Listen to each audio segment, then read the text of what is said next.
This is the weirdest chess variant to ever exist, and it combines the weirdest chess rules and mechanics I could find. If chess feels predictable or boring for you, then you're in the right place, because this variant is not going to be a boring one for sure. So the first ingredient of our variant mixture is the half bishop, which is already a pretty weird piece. It looks literally like bishop cut in half. And it also moves like half a bishop, on just one diagonal. And the half bishop is already done, so we can add it to the weird variant mixture. If you think this piece was weird, you're very wrong, as the next piece is definitely way stranger. Here's what this piece is all about. Its name is half rook, and it looks like this. Pretty similar to the half bishop, huh? When it comes to the movement, you guessed it, it's also moving like half a rook. It's moving only horizontally to be more precise. This piece was a little weirder than the previous one, but this was just the first out of 3 tiers of weirdness in this video, and now it's time for the second tier. The weird pieces. The first piece from the weird tier is literally called the letter H. Yes, this piece is called letter H, and the piece itself is just H drawn on the board. So here we have our letter H, and you probably guessed it, but it moves like this. In a shape of the letter H.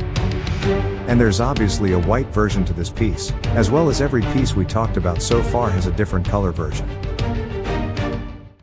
And now that we've already done 3 pieces, we can place them all on the board.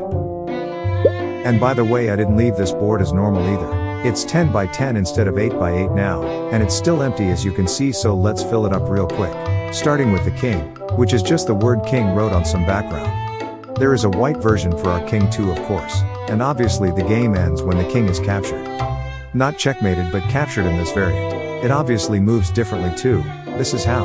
It's a bit of a weird pattern, but well, that's how it moves now. The next piece will be a combination of bishop and a rook, and if you think this is just a queen, you are objectively wrong, because the next piece is the baok. The baok doesn't just combine bishops and rooks movements like a queen would, rather it can only take like a rook, and only move like a bishop. This means that it can't normally move vertically nor horizontally, and it can't take diagonally. This is a truly great addition, as it kinda makes you think in a different way, and as you can see, it looks like a half bishop put on a half rook. We have all those pieces done, so let's put them in the cauldron. And also on the board. We have already done 5 pieces, and the 6th one will be something every version of chess needs, the pawns.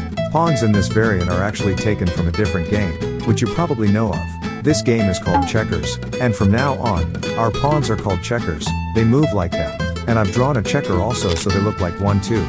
We're also going to place them on the board in a pattern checkers are placed. And now we can create the 7th piece, which is quite similar to the letter H. Its name is letter C. This is how it looks. And here's how it moves, in a shape of letter C, of course.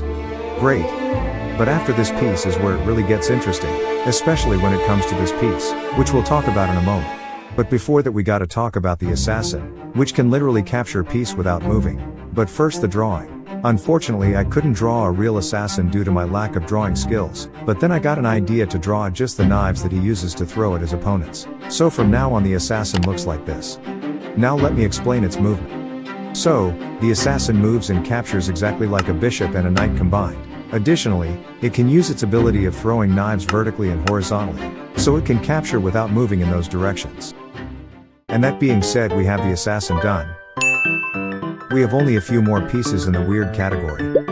And then the weirdest pieces possible will be created here. But at the moment we don't have to worry about them, as we brought back Jester from Chess 3.0, it's now in the weirdest chess variant. The Jester is in here because of its unique ability of copying other pieces' movement. So it moves exactly like previously moved by opponent piece. Perfect, the Jester's done.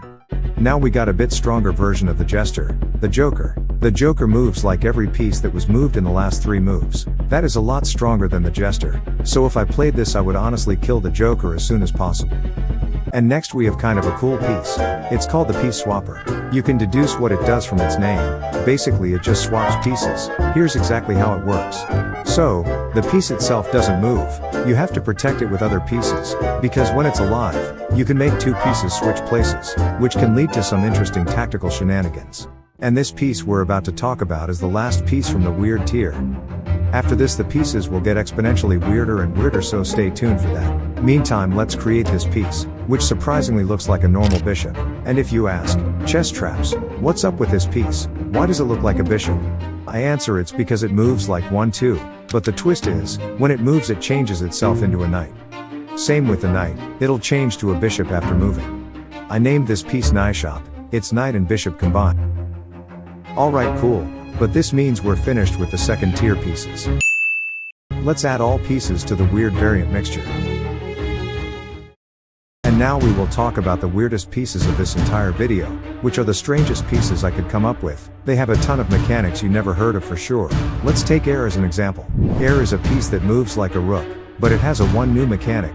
Basically, if there's another piece on the air's path, the air can move to the sides from where it got cut off. It's just like air is flowing further when there's more room. The air can do that multiple times, though it can't do that with the walls of the board. That was it for the first piece of the weirdest category.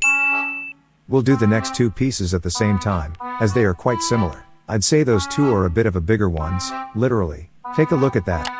And while this might look like a normal bishop and rook, trust me when I say it's not. Just take a look at the board and you'll see what I'm talking about. Exactly, you can see they are massive. I call them double bishop and double rook. They of course move exactly like their smaller versions. Yeah, they are really strong. They can take 4 pieces at once, although they can also be taken on 4 squares.